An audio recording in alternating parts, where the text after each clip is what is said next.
ごきげんよう、上川薫です。今回取り上げる話題は、ウクライナの戦況についてです。ヘルソン州の戦いに一旦区切りがついたことにより、戦線はなかなか動かなくなりました。つまり全体状況としては膠着状態へと変わったわけです。今後もこの状態が続くかといえばそうではないと私は考えています。その兆候が現れているので、今回の動画ではそのことについてお話ししていきましょう。それではまずは戦況地図を元にして全体状況の把握から始めましょう。もはやおなじみとなった戦争研究所の発表している地図です。赤く塗られている部分がロシア軍の占領している地域、水色の部分がウクライナ軍が奪還した地域です。南部戦線においてウクライナ軍はドニプロ川西岸地域を奪還しました。これに伴って南部戦線の戦いは大規模なものから川を挟んでの砲撃戦といったものが主体となっていきます。ですから今後の戦いは東部戦線へと移っていきます。一旦南部戦線で区切りがついたというのはウクライナ軍の発表する戦果報告にも反映されています。ウクライナ軍は毎日ロシア軍の兵士を何人倒したか、戦闘機、ヘリ、戦車、装甲車をどれだけ撃破したかについて毎日発表しています。ヘルソン戦役での陸戦が激しい時期においては東部戦線の戦果も合わせて全体で1日700から800人程度のロシア兵を倒したと日々発表していました。それに比べると直近ではロシア兵を倒した数それ自体が300人程度や400人といった具合にして圧倒的に以前よりも報告数が減少しています。現在は戦力の大移動、再編中と考えた方が良いでしょう。移動しているシーンというのが非常に多く投稿されるようになりました。兵士だけではなく戦車の移動シーンや戦車を鉄道で輸送している様子なども動画が投稿されるようになり、ウクライナ軍はどこに戦力を集中させるかについては不明であるものの、少なくともヘルソン地域で川を渡るではなくて東部戦線のいずこかで戦いの準備を進めていることでしょう。各戦場について少し一言コメントをつけておきましょう。こちらは一区切り戦いが終わったと紹介したウクライナ南部戦線です。現在のところドニプロ川を挟む形で両軍が攻撃を行っており、相変わらずロシア軍は一般市民に対する攻撃なども無差別に行っています。この地域での目立った動きというのは、ウクライナ軍の特殊部隊が夜間に海や川を渡ってロシア軍の陣地に対する攻撃や地雷設置などを行ってロシア軍に対するダメージを継続的に与えていることが挙げられます。ただしそれはあくまでも局地的な戦闘であり、大規模にドニプロ川を渡るための攻撃とは考えられません。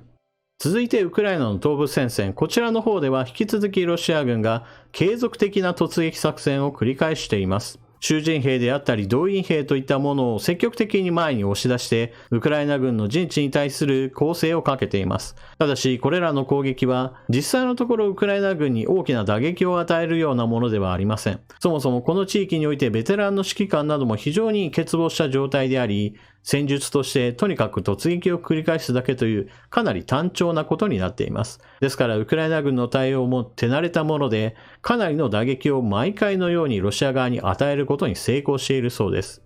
最後にウクライナの東部戦線の中でもルハンシク州北部について、こちらの方でもウクライナ軍は継続的な攻撃を行ってはいますが、こちらの戦線においてはロシア側も本国側からの補給線が短いこともあって継続的に配属される動員兵の守備部隊といったものも前進を阻む要因になっています。さらに北ロシア本国側についても話をしておきましょう。ウクライナ第2の都市ハルキウ、その北部においてベルゴロド州があります。このベルゴロド州においてロシア軍はウクライナ軍の侵攻に備えて陣地を築いているという話は以前に皆さんにご紹介しました。引き続き陣地の造成は進められているそうです。ロシア本国側に対してウクライナ側が大部隊を派遣して侵攻するという作戦は今のところ全く気配がないのですが、ロシア側はそのような危険性についてかなり怯えているようです。本格的な戦車壕を掘り、そして戦車や装甲車といったものが一気に駆け抜けることを防ぐための竜の牙を大量に並べるようになっています。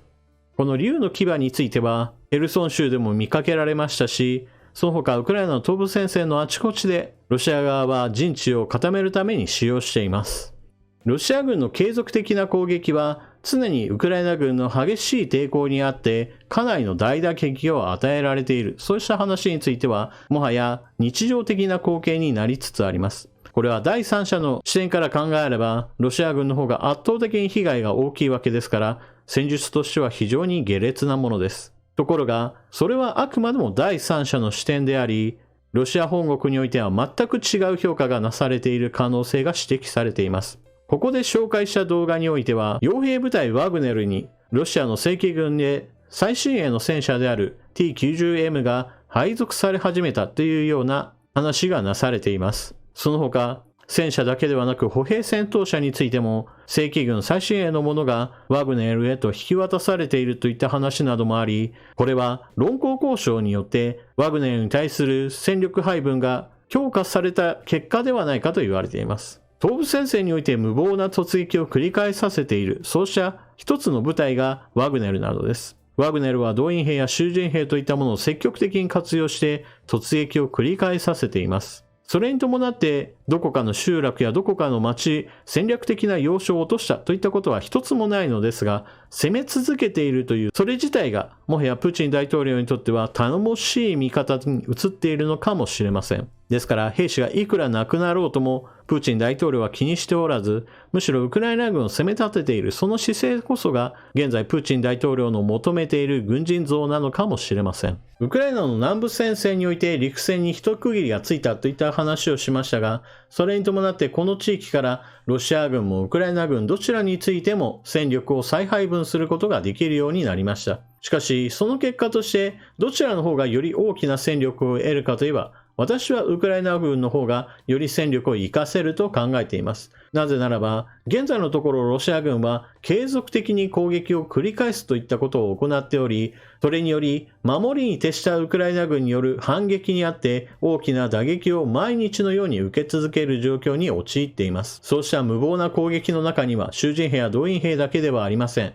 いわゆる本格的な侵攻が始まった初期からいるような精鋭部隊もなぜかそれらの攻撃に織り交ぜられることによって大した戦果も得られないのに大きな打撃を受けてベテラン部隊を失うことも続いているのです。本来であればしっかりと大きな作戦にそれらの部隊を割り当てれば大きな戦いへと発展し、それに伴って重要な戦略拠点に向けて進軍できるかもしれないのに、そのような可能性を自ら捨ててしまっているわけです。